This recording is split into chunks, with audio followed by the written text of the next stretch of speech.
Hello, it's Paul Valencia from Clark County Today. To my left is Tony Liberator, the associate principal, and just the Grand Poobah of Fort Vancouver High School. Probably not the Grand Poobah yet, but someday. Yeah, someday you can dream. I'll be the Grand Poobah. Thank you. Hello, Tony. Good to be here. And across from me is Cale Pyland, the athletic director for all Evergreen Public Schools. Hey, Cale. Howdy, Paul. So today it is, what is it? It's Wednesday, December 4th is when we're recording it. Couple of days away from state championship weekend at Husky Stadium. So we're going to talk about Seton Catholic in the finals. We're going to talk about Camas in the finals. That's going to be fun. Let's see. We'll also talk about Husky Stadium itself. We'll revisit that. It's a 20-year anniversary of something pretty special, Tony, for our own Cale Pyland. 20 years ago, Tony, what were you doing? I was an assistant coach after Kel beat us up. Yep. And 20 years ago this week, I was watching the Evergreen Plainsmen win a state championship with a very young Cale Pyland as head coach. Yeah, it was a while ago. So we're going to revisit that.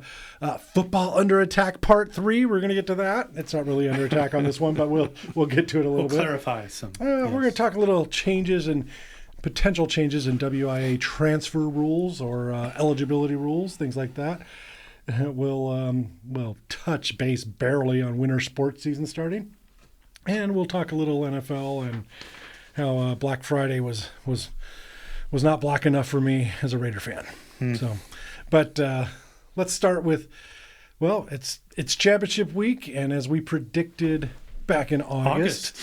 We'd have two teams playing at Husky Stadium. We were confident that Camas could do it, and we were confident that Seton Catholic or La Center would do it from 1A. Yeah. And Just for the record, I was not ruling Skyview out as the 4A representative, Paul. that was nice of you to say that. It's just not all about Camas in this podcast now. You do realize we might have like 3 listeners at Camas, and they all make fun of me now because of you. They think I'm a Camas homer because Camas Homer. Camas homer. Anyway, so Tony, where do you live? I live just right on the border of Vancouver and Camas. But you live in Vancouver, I right? live in Vancouver. And where do I live? Oh, I live in Vancouver. Hey, Cale, where do you live? That doesn't apply to this conversation. I just yeah. Wow, it's really weird how that worked out there. Yeah. I'm the homer, though. Okay.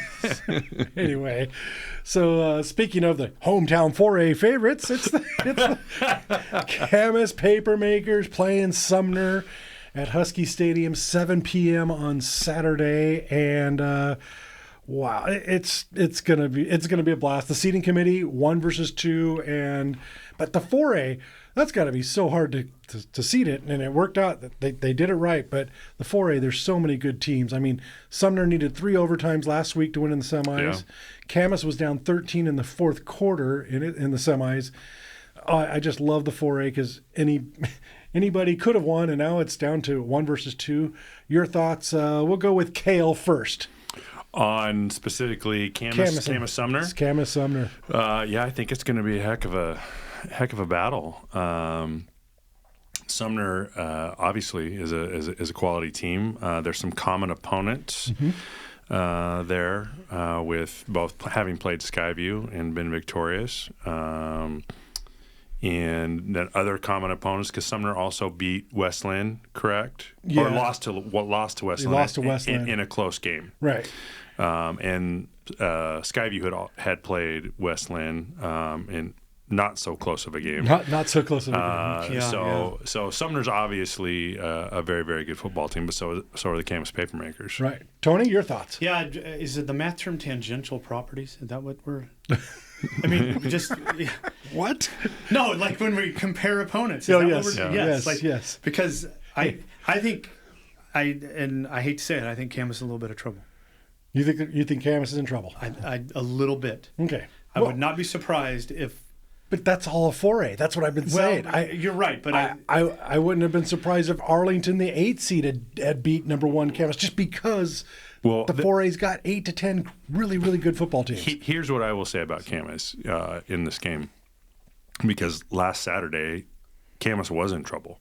Mm-hmm. And really, it looked like Gonzaga Prep had really kind of taking control of that football game. And what Camas brings to the table, I mean, they're excellent on both sides of the football, but from an offensive standpoint, they have big play potential, and that is what took care of G Prep for them. They just went bang bang with a couple of really big plays and just totally flipped the script on that game. So to say that I mean, obviously Sumner's a very good football team, and Sumner could have quote unquote control of the game, but all it takes is a couple of plays. If you have big play potential, you're dangerous at any time in a game. And that's it's fun. Interesting you said that about the offense, because Adam Matheson, coach of Camas, told me that, our offense gets so much love, and Jake Davidson, the quarterback, he's got 50 touchdown passes, or more than 50 touchdown passes now, I think. Yep. So, I mean, that's incredible. But the thing is that they also had the potential to get 3 and outs from their defense. After G Prep got the 3 touchdowns, the Camas defense was just 3 and out, 3 and out, 3 and out. They just kept getting the ball back. I get that, but I'm just saying, relying. I mean, you want to be able to pull out the big plays. Oh yeah. But relying on that until the fourth quarter that's. But maybe their close game was last week. Kind of reminds me, Union football, when they won it all, they went 14-0, and in 7 of their games, they either rallied or won by 1 possession, which doesn't happen very often for 14-0. If you're the state champion, you usually are blowing out teams until you get to the playoffs a lot of times. But so, I mean, sometimes some teams just figure it out, know how to win at the end, and that's everything. It's coaching, special teams, defense, and then offense. And so, but anyway, it's the other one that was interesting. We're talking about common opponents. Is Sumner barely beat Curtis. It was like 14-12. Yeah. But then Camas crushed Curtis. But that was a close game at halftime. But then Camas just rolled them in the second half. So it's almost, those things are, like you said, Tony. The math on those things is always funny. I used to, the Raiders have won 2 games this year, and one of them was to the Ravens on the road, trailing by 10 or more points in the fourth quarter. You never know. In all sports, it's kind of hard to play. And I referenced this last week, but as Frosty Westering used to call it, the comparison game. Yes. But in football, it's really hard because the matchups are so. One team could. It's just what you do schematically and where your strengths are and where another team's strengths are, where weaknesses are at. It's really hard to say that, well, because this team did this to this team, they should do this to this team because the compare, right? It's just it's just hard because there are so many variables that go into. What makes a good or a not so good matchup in the game of football. Right. So I guess I'm not going to make a prediction because I don't do that. I predict who's going to be there. I predict in August who's going to be there. Sure. And we were right on. But do you guys want to throw out a prediction out there? Well, I have all the confidence in the Papermakers to get this done. I'd love to keep it local for sure. Keep it local. That's good. And Adam Matheson's such a great guy that a lot of people are rooting for him. I know that. It's going to be a blast to watch that game. And I'm just glad we have a Clark County team in it. But we have 2. See that transition there? Did you guys see that transition? I saw it. I saw it and I heard it. Yeah, boom. Friday, Seton. So Friday, 3:00 in the afternoon in Seattle. So you might want to get there early, Seton Catholic fans. You might want to drive to Seattle much earlier. Yeah, leave now. Exactly. But anyway, Seton Catholic taking on Royal once again. Seating committee, well done. 2 versus 1. But in my opinion, there is a humongous gap between 1 and 2 in Class 1A, and I am not ripping on Seton Catholic. I am saluting Royal. That team is, 4 state titles in a row, I think? I think you're right. Something, and then 6 or 7 or something. Yeah, and it's not. The games aren't even close. They have not had a close game this year, and I don't think they had a close game last year in the playoffs, at least. And we're talking playoffs, as Jim Moore said. Playoffs? How do you not have a close game in the playoffs? So, that's just how good they are. So, as I put I think that game's going to be a shootout, though. Yeah, and that's Seton will move the ball. I put this in my notes: is that I'll never say a team in a championship game has no chance, but Seton is up against a monster. Seton has an incredible offense, though, so maybe a shootout keeps it close. And if it's within one score, anybody can win, right? Royals due to lay an egg, right? I mean, sooner or later, it's gonna happen. It's gonna happen. That's right. So I would point out one other thing. So you mentioned those two classifications is 1 versus 2. Every classification is 1 versus 2, except for I think it's the 2Bs. It's 1 versus 3. So I would say kudos to the seating teams, seating committees, because they got it right. Yeah. Oh, I didn't. I'm one of those guys that our local teams are out of it in 3A and 2A. Is like I forgot to even look at that. I just know that it's all the rest of them are 1 versus 2, and in the 2Bs, Napavine is the 3, and they beat the 2, right. So it was 2 versus 3. So I mean, right. I think the seating committees are getting better and better. How about Sumner Chiawana? 2 versus 3 goes 3 overtimes. So, right. So it was like 2A, 2B. That was pretty incredible. Yeah, right. So no, but back to Seton. Joe Colorama. Did I say that right? Colorama. I always mess it up. But Joe, sorry, Joe. Yeah.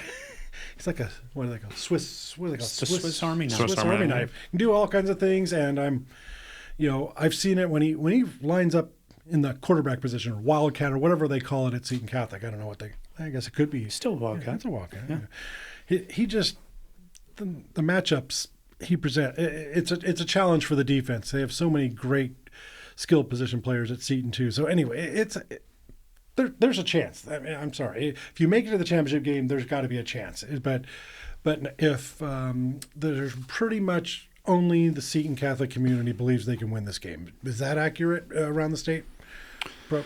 I think if you had a lot of knowledgeable 1A football fans and the history of what the Royal program has done, I think that most folks would probably put their chips that way, so to speak. Just a lot like I think there's probably very few people that think that Tumwater's not going to win the 2A.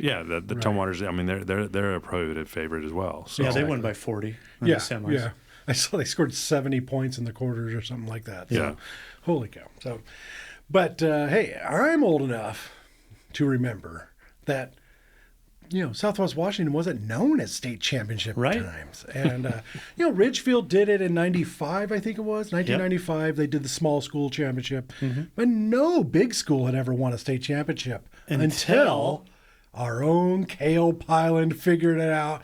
Give the Pat McAfee clap in the microphone. Yes. Well done, Coach Pyland. For the record, I played 0 snaps in that game. Yes. That's true. But you called all those snaps. You called all the snaps. That's right. So, I called a few plays in that game. But he was like, give it to Taylor Rank. Give it to Taylor Rank. He's working pretty good. And, let's keep doing that. So 20 years ago. So Clark County Today will have a story on the 20th anniversary of this team. I've interviewed Cale already. I've interviewed Nick Fleck, the quarterback. I'm going to interview Greg Peach, the great defensive player on that team. He also was an offensive lineman, too. Offensive tackle for us. But then he became a professional football player in Canada for a decade or so, playing defense. Yeah. And I'm talking to him tonight. And then I'm also going to talk to Dan Kilty, who is the defensive coordinator for the Camas Papermakers now. Mm-hmm. But he was your defensive coordinator 20 years ago. No. He coached linebackers. Coached linebackers, that's right. Because sorry about that.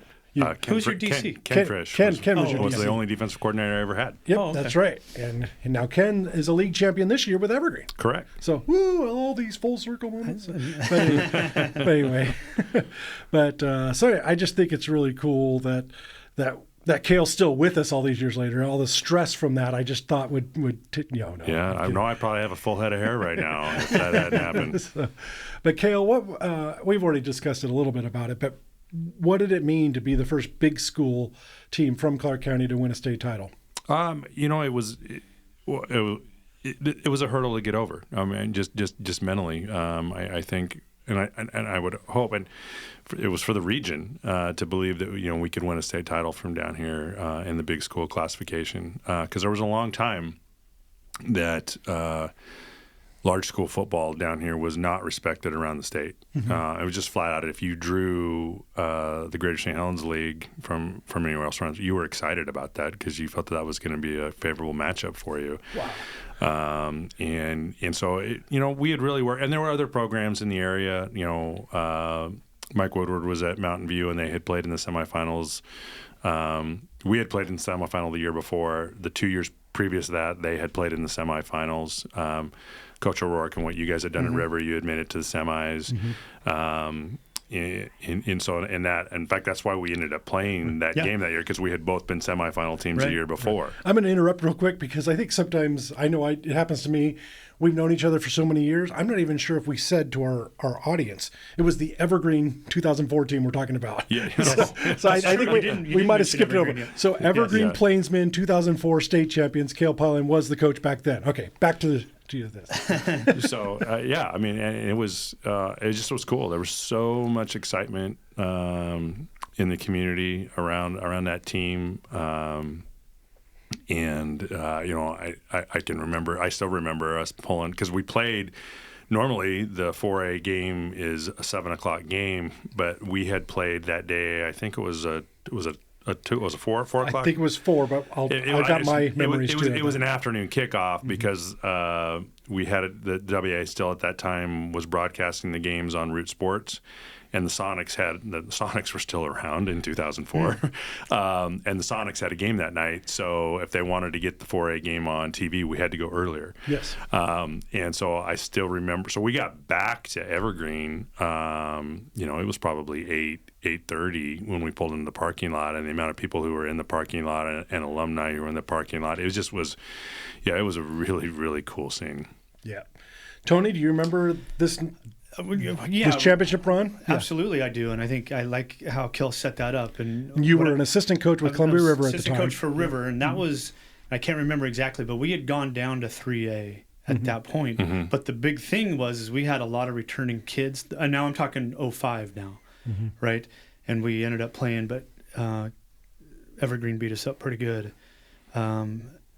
So that's what I remember from that returning team. But what's nice about it, though, is just that trajectory that Kel mentioned, and then tying that in, being a young coach, and then watching, Kel mentioned all these little benchmarks along the way from our schools. Now, I can remember at that time, Vancouver Public Schools was still a junior high, so I did 9th grade at Geyser, a junior high. But that River team, they were ranked in the top 10.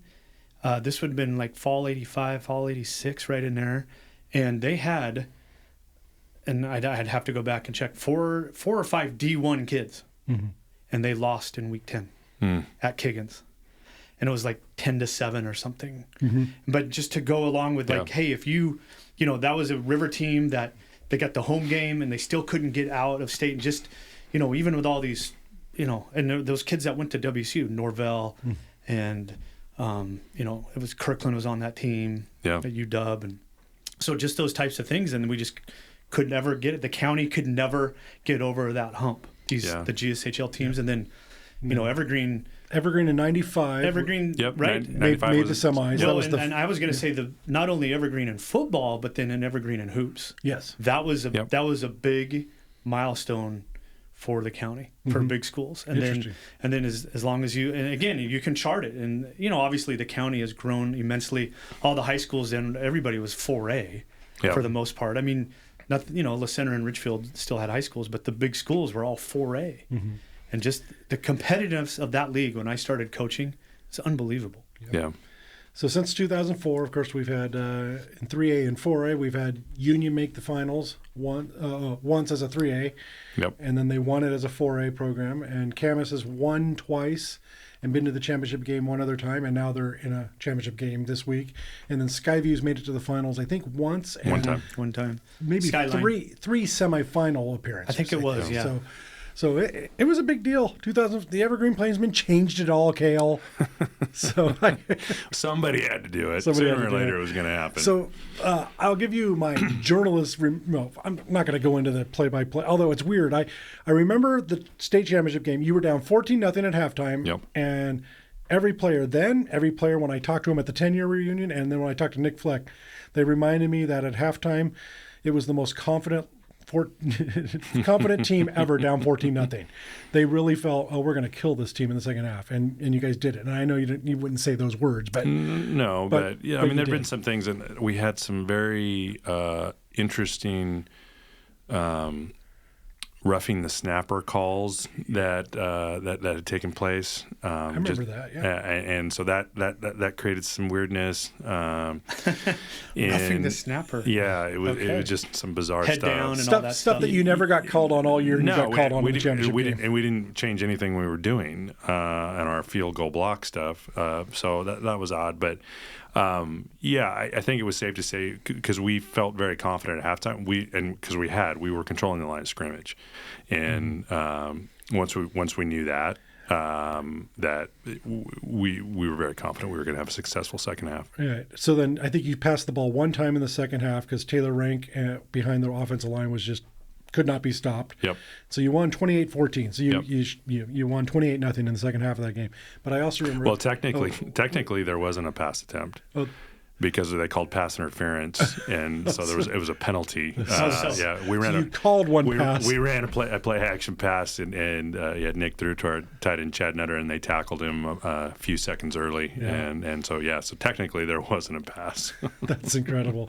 But what I also loved about that team is in the semifinals at Gonzaga Prep, and I was at that game. I remember that more than I remember the championship game. Lonnie Hosley's punt return right before halftime, but it was special teams, it was defense, it was offense, and it was a high-scoring game, and it was down to the wire. You got that done. But then the week before, your great rushing attack was stopped by Curtis, and so you needed all these passes from Fleck to, I think, Renica? David Renica caught quite a few balls that game. And it's like, so you guys really did it all. You were a total team in that championship run. It wasn't just one side of the ball or one part of or one or two guys. Is what if you're going to win a state title, you can't have a glaring weakness, and you need to be able to win games in different ways. Which and when you look at the teams that we've had that have won state titles from down here, I think you could say that about all of them. Exactly. So now, personally, this was 2004, long before Clark County Today existed. So I was at another media empire. So can we call it another media empire? Sure. But because the game started at 4:00, and then remember, so the game ends at 6:30 or 7, whatever it is. You do the interviews. I'm writing my story. I think I wrote 2 stories that night. We had another person there probably writing a column. We had 3 or 4 stories, and we send the stuff in, and it's going to go to print around 11 o'clock at night. Well, then I have time to drive home. I drive all the way home, go to the media empire that I was working for at the time, grab the paper off the press, and I brought it to you guys. Yeah. Oh, that's cool. The coaching staff was celebrating at McMinimans in East Vancouver. Yep. And I brought the actual paper to so they were the first ones to see. It was very the cool. paper. It's very I'll cool. never Still have forget. that? Yeah. Awesome. And I can't remember if we got kicked out of McMinimans because they were closing or Cale forgot his ID and they didn't think he was 21. Because Cale was 29 or 30 years old, but he looked 18. Yeah. I'd been in there. That was our regular post game, so I didn't have to show my ID very often. There. Okay, yeah. All right, so that was closing time. But anyway, it was an interesting night. It was a fun night, and I still appreciate you guys even allowing me to come in and share the newspaper with you guys. And we trusted Positive Paul by that time, maybe. Anyway, that was fun to go down memory lane. All right, so that game was at the Tacoma Dome, as many of the state championship games have been over the years. But as you know, the Tacoma Dome changed, and they raised the prices and ruined the seating, and it's not a very fun place to watch football anymore. The last year or two in the Tacoma Dome proved that. WI left that, and they went to high schools for a couple of years for the championship games, and now last year, Husky Stadium, but we didn't have anybody from Clark County, so you weren't there, I wasn't there. But we've heard, we talked about it last year. The players seemed to love it, so it was a big thumbs up from the players. They got to play in Husky Stadium. Me, I will experience it this weekend because I'll be there to see it, but I still do not like the sound that 70,000 empty seats make.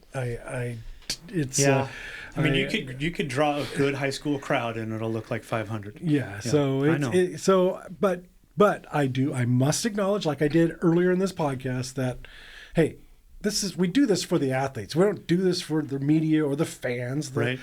So, hey, if the athletes love playing at the most beautiful setting in Pac-12 football, that's no longer Pac-12. It's the greatest setting. The greatest setting in Big 37 football, whatever it's called. Yeah. So, I don't know.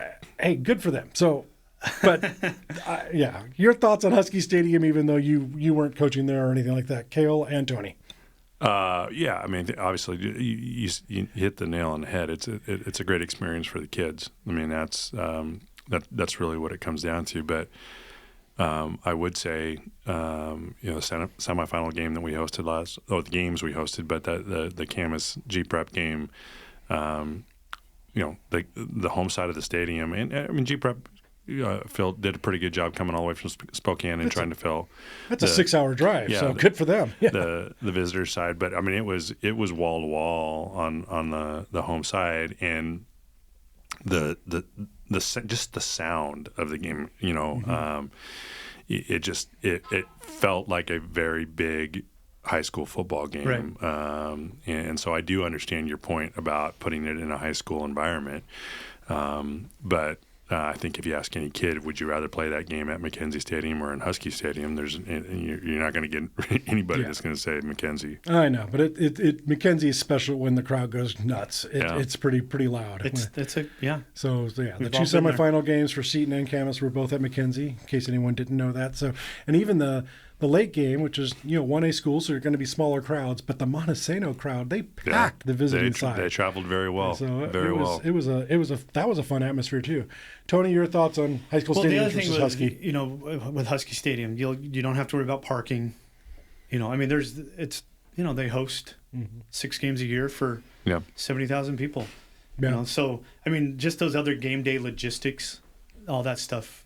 Ready to go. That's true. Good point. And I think, the locker rooms, all that stuff. And, so. Awesome. I'm okay with it.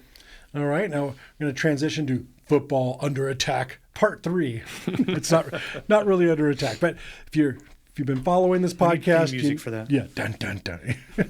You've been following this podcast. We talked a little bit about football being under attack over the last year. Anybody who sees on TV a big hit, all the Twitter doctors or the ex-doctors, he's got a concussion. He should be out for the year. He should never play again. All that stuff. I'm making fun of that hyperbole, but there's some serious stuff about it too. We've talked about it. We've had a couple people. We had someone write in last time, and then we had Terry Hyde, CCYF president, I think co-founder too. Co-founder of CCYF. He responded with an email, and just a little bit of what he said. I can't speak for other youth programs around the state, or region, but I can speak of the changes that have been made in Clark County youth football to help create a better game for players. CCYF focuses an incredible amount of time on coaches training. Excuse me, I can't read today because I didn't print this thing out big enough. I'm old. I'm older than Cale. Anyway, it talks about going through USA football courses, safety, and the 4-H's head, heart, heat, and hydration came up because we also talked about, last time we were talking about, there's been some deaths in football and it's related to heat. And that's one of those things that does require training for your coaches and your athletic administrators to make sure you're not outside at 2:00 in the afternoon when it's 105. So it seems like common sense, but CCYF has been doing all that training, and he just wanted to make sure that people on our podcast knew that CCYF was trying to make football safer. Thank you, Terry, for that. Did I sum that up correctly? I know it's a lot more. There was a lot more to that email, but I think so. Yeah. But I also wanted to kind of defend us because in the email he made it sound like we were ripping on youth football, and I don't. Cale, you listened to it again. I don't remember suggesting anything like that, other than we talked about our time growing up playing youth football was a lot different than it is now. But that's accurate. And if there was anything that was said that created that impression, that certainly was not our intent. Yeah, the implication, I think, Kel mentioned it, and then we did. All levels of football have to go through this now. Right. I mean, and I thought we had talked more about that. Yeah, and it wasn't always the case. That's true. Right. No, it wasn't always the case, and I will also say that CCYF has been on the front end of a lot of this stuff, and the connection with USA Football and bringing those trainings in, and there have been times that we've actually utilized their access to USA Football to get our coaches trained with that. So, in fact, he mentioned Steve Pine, the Union coach this year, was one of the guest trainers of the youth coach. Sure. I don't know, guest trainer. That just sounds weird. And Adam Matheson has done it too. So it's. I love it. As a reporter, I've covered what CCYF has been doing for years. So they're making the game. They're making the game safer, and which is great for kids and parents, and hopefully that just continues to be attractive enough to folks wanting to get their kids involved in youth football, because it's a safe endeavor. And nothing's 100% safe, right? I mean, there's injuries in all. We talked soccer. The last time that we discussed this, but as far as the game of football, and I said it last time, and I will say it again, the game is safer than it has ever been, and it's because of all the precautions that we take from an equipment side and from a training side, and our youth football organizations are held to the same, and at least in our state, and I would assume it's all over the country, but they're held to the same standards that our high school programs are. So, So well done, Terry and CCYF. Yep, thank you. And all right, now we'll head over. This is the stuff I like with our podcast, because we have experts in the room, administrators, so they can help talk me, an idiot, through all this stuff. I had a coach talk to me about how it looks like it's coming, Paul. It looks like it's coming. It's the kind of the equivalent of a transfer portal. Not really a transfer portal, because it's not like you're putting your name up there for hey, look at me, coaches, and recruit me. But there could be basically a one move without hardly any questions asked type of thing for athletes that could be coming. It's on the table. Is that right, Cale? Or that's accurate. All right, that's accurate. Explain, Cale, since you're in the meetings. Well, so there's a couple of factors that are involved right now. One, the WIA is spending a lot of money in attorney fees when it comes to eligibility, enforcing their eligibility processes and having families take them to court because student athletes have had their eligibility denied. So that's one angle. The other angle is there is some pressure coming from the state legislature to when we look at school choice and programs that academic programs that students want to access. And so the current rule right now is that every student in the state of Washington can choose where they go to high school as a ninth grader. Depending now, there are some restrictions within school districts that preclude you from just going wherever you want to go. But as far as your athletic eligibility is concerned, the WIA does not care where you live in regards to where you go as a ninth grader. So once you choose the high school that you're going to be as a ninth grader, that is your school. Now that is your school of origin, essentially. And then there are ways you can go to a different high school, but that really the main reason is your entire family, the WIA refers to it as the family unit, would move. So you would move from one attendance area to another attendance area, and then you're eligible. If you go for other reasons, there are processes that you have to go through where you would have to show a hardship as the reason you would go. What this proposal would be, and where it gets back down to the pressure from the legislature, what they're saying is, well, if I choose as a student to go to high school A as a freshman, but then realize that I'm more interested in a different program that my high school doesn't offer, and so I want to access that program at high school B, why does that make me athletically ineligible? And it doesn't make you ineligible. It makes you ineligible to participate at the varsity level for one calendar year. So there has been some pressure from the legislature to look at our rule and have that rule changed. So there has been some progressive thought within the WIAA to try and create a change to that rule ourselves before the state legislature would come in and mandate that change to us. Because there have been states, Florida is one of them, where that pressure was coming from the state legislature. The State Athletic Association resisted that pressure, and then the state legislature came in and said, okay, any kid can go anywhere they want to at any time, and they're eligible 100%. So there are no transfer rules in the state of Florida right now. Wow. And that is what the motivation behind looking at our own rules is. That's one of the motivations is we would rather present something that we feel is fair as opposed to having the legislature tell us this is what you need to do. So there was an amendment that was run last year that failed that would have allowed for one move. The proposed amendment that is being brought forward right now, and this still could be edited before it gets voted on, would allow a free move. So everybody as a ninth grader still gets their choice of, wherever you end up, that's your school of origin, that you would have one free move for any reason after that. Right now, because right now if you move, you are ineligible for one calendar year for any sport that you had participated within the past year. What this rule would state is you get a free move, but you have to sit out 40% of the varsity competitions in those sports the first year. So you wouldn't be 100% ineligible. You'd only be 40% ineligible. And again, there's still a lot of process this has to go through before the amendment is finalized, and what would come before the voting members across the state to approve or not approve. But that either way, that would be a large change in how athletic eligibility is monitored and enforced across the state. Tony, as a administrator for a school that, struggles athletically in a lot of sports. Sometimes, yeah. Sometimes struggles. What would that do? I mean, is this going to be an issue?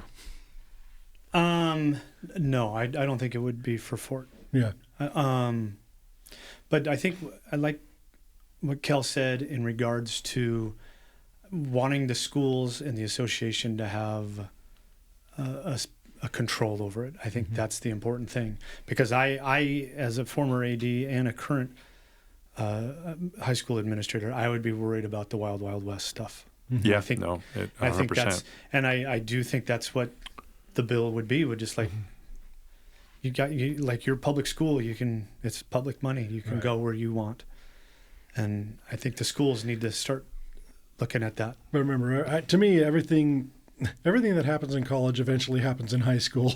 And it's just, and I don't know if that's I don't think that's a good thing, but whatever. You see what's going on now. I think, is it Brian Kelly? Is that the coach of LSU? Used to be at Notre Dame. Yep. The man was in Vancouver recruiting an athlete from Union High School when news broke that he was leaving Notre Dame to go to LSU. Yeah, he was 100%. He was actually in Vancouver when it happened. And of course, he left Notre Dame for a higher paying job. And today, on signing day, he's whining about players who had said they were coming to LSU and then not coming to LSU because they got paid more somewhere else. Imagine that.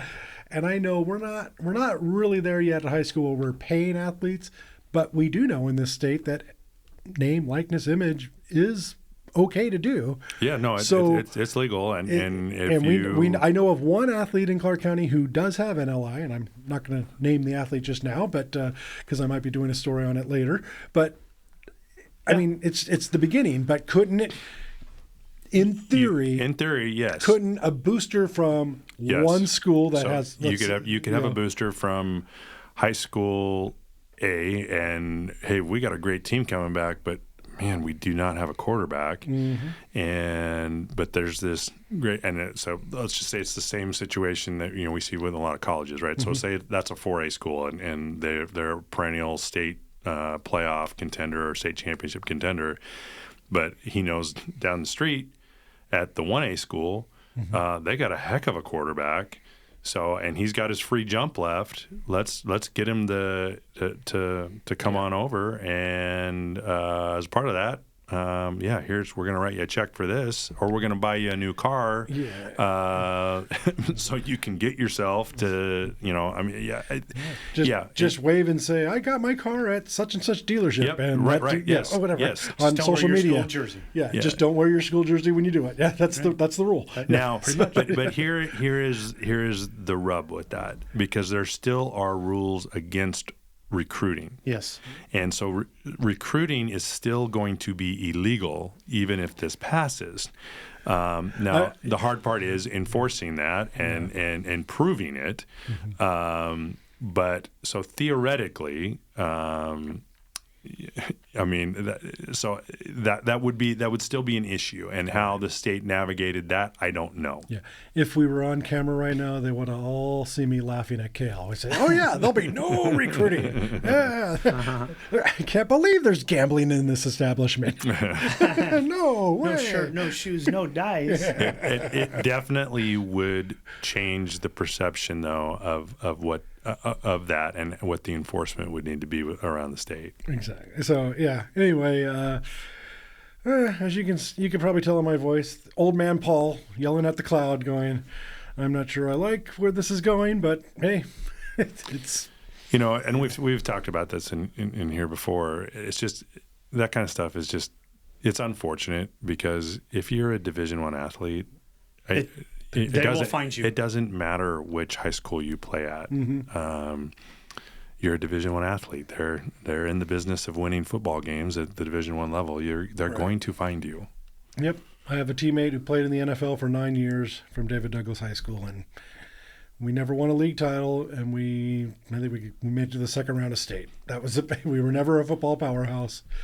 But the guy played 9 years in the NFL, so yeah. Imagine if he had gone to Central Catholic, though, Paul. Well, maybe he would have played 10 years in the NFL. Yes, he might have played 10 years. Now what? Exactly. So, anyway, that's funny. Oh, gosh. So, another thing, dun, dun, dun, breaking news, it's winter sports. Hey, yeah. I've had people ask me my thoughts on basketball, and I'd be honest with them. One, I'm no longer day-to-day sports, as you can. I keep saying that every podcast. I'm not day-to-day sports anymore. I don't live it. Well, I live and breathe sports. I do live sports, but I'm not doing the reporting of day-to-day stuff. And so, and I've always thought this. I'm sorry, basketball season.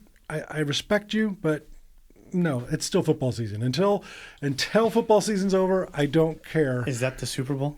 No, I'm talking about high school. Okay. So this year we have, 2 teams in the football finals, so it's still another few days of football season. I'll start focusing on basketball, high school basketball, after we get back from Seattle. So, because I just, same, wrestling and bowling. Bowling's been going on for a few weeks now. A month now. Yeah, bowling's and gymnastics and. Yeah. Anyway, your thoughts on winter sports as an athletic administrator, Cale? Is it a fun time of the year, or is it hectic?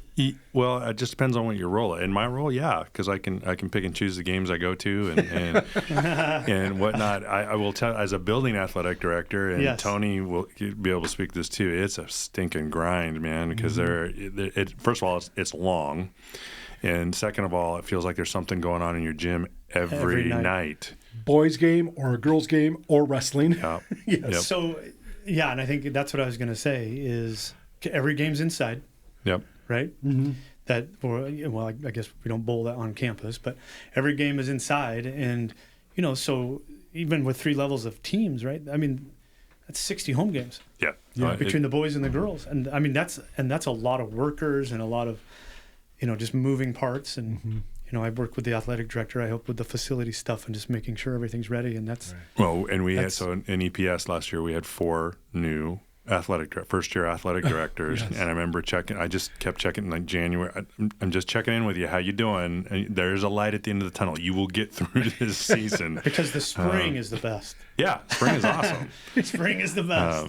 But nobody goes to the game. Outside. It's outside. Nobody goes to the game. Sorry. Winter season for a building athletic director is just, it's a grind. It's a real grind. Right. But as far as what's rolling with our teams, we've had some really good boys and girls basketball, wrestling. I mean, so we're not just a football power down here in Southwest Washington anymore, yeah.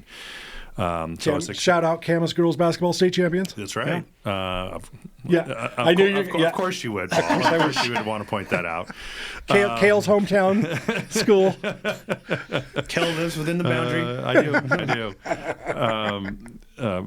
But so I always felt like, even when I was coaching basketball, it never really felt like the basketball season really began until after winter break. Because you're still you're figuring yourself out and whatnot. Especially now down here with our leagues, both leagues being so small, the 3A and 4A level, and we don't jump into league play until after winter break. You used to maybe play 1 or 2 league games before winter break, but not now.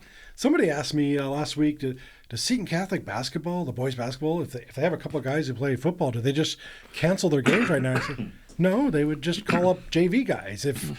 Football players can't be on the basketball team just yet. So, and hopefully they take a couple of days off and don't have to go to practice on Monday. I know almost everybody does, but what you would do is, having been the football coach in these situations, a lot of times what happens is because you have to count your number of practices, so you want to get those guys eligible as so they'll probably go to practice.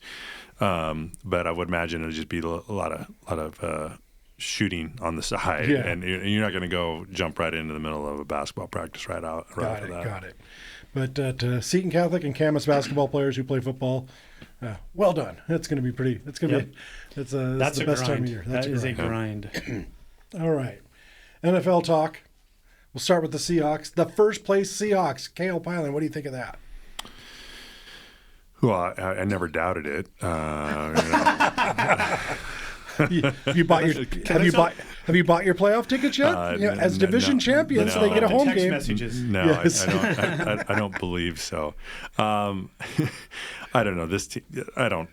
You never know what's with this team. I have no idea what was going to show up on any given Sunday, and it truly is the case. Because last week, all I'll say about last week is we're lucky we're playing the Jets, because you can't do what they did, especially on special teams, and you're not going to be very many teams at any level of football anywhere. It's crazy. That same guy fumble a kickoff twice. Was it the same guy? Well, there were 3 fumbles. Okay. One of them we recovered. So there was the fumble.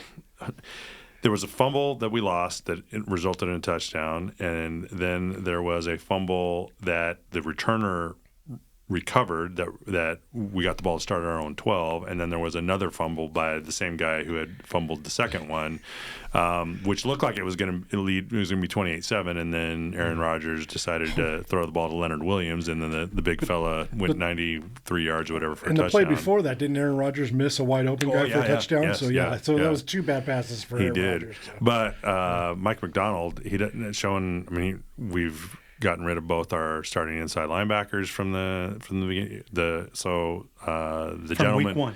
Yeah. So the first fumble was legitimately punched out on the return. So that returner is still on the roster. The other returner, who had also lost a fumble earlier in the year on a kickoff return, had to return 1 kickoff for a touchdown.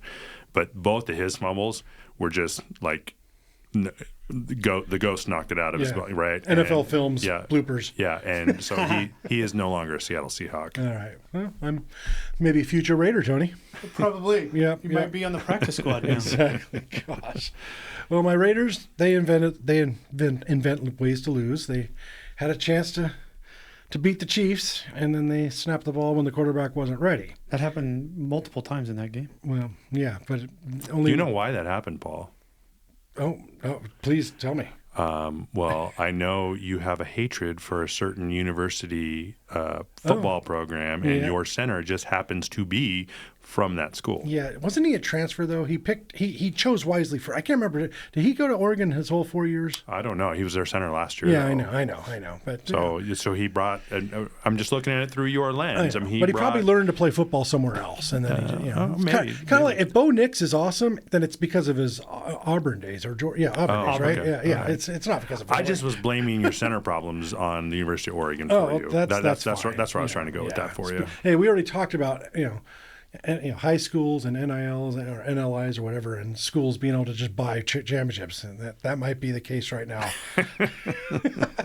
The Oregon Ducks they're just taking advantage of the rules. They've got the richest donor, and good for them, I guess. Yeah. Yeah. So anyway, and it's signing day, and they're getting everybody's commit. Everybody who committed somewhere else is coming to Oregon now, or something like that. So, well, they haven't even they haven't even done the transfer portal yet. They haven't done the portal at all. They're going to have 300 kids on the team next year.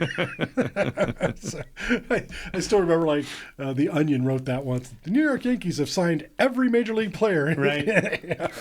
Everyone. Every free agent. Which, by the way, if the Dodgers sign Juan Soto, I might just quit on baseball. No, you can't quit. You can't quit. Yeah, you can. No, you can't. You can. You can't sign Ohtani and then Soto after you already signed Blake Snell. I mean, come on. Anyway, back to the Raiders center. Snell. He's going to be awesome. We love him. Raider Nation loves this guy. Powers Johnson? Yeah, we love him. He's got that meanness to him, and we're going to love him. But what I find funny is that, first of all, secretly, the NFL is going to be apologizing to the Raiders. They called false start. They blew the whistle, and before the fumble was recovered, no question, they blew the whistle. No question, they did. So now I agree that it shouldn't be a false start when the center just snaps it, and if no one's ready, then it is an illegal shift.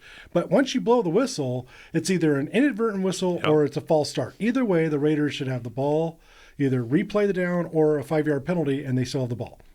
With that said, and most Raider fans don't like it when I say this, we screwed up first to allow the officials to screw up. We still snapped the ball when the quarterback wasn't ready. Right, you gave him an out. I don't want to win on a technicality. But here's the flip side. Isn't it funny that almost all of these 50-50 or bizarre calls all go one way when the Chiefs are on the field? It really is something. I mean, because let's make this the Super Bowl.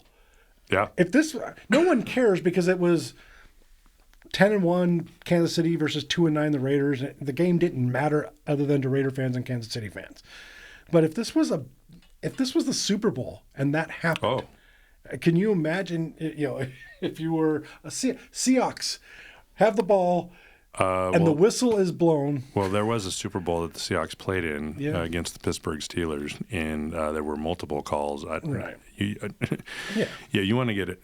The phantom touchdown. There was the offensive pass interference. The OPI. It was. No. It was OPI, but that's okay. And the offensive holding call. There are 3 calls in that game that are very, very pivotal that were less than stellar. Right. But what I'm saying is, what do they call it? By protocol, or those are all judgment calls, and even if they're all bad judgment calls, they're still just judgment calls. Yeah, fair We're enough. talking about a whistle was blown. This is a technicality. This is something that is, what are you doing? It sucks that a whistle was blown. It shouldn't have been blown, but it was.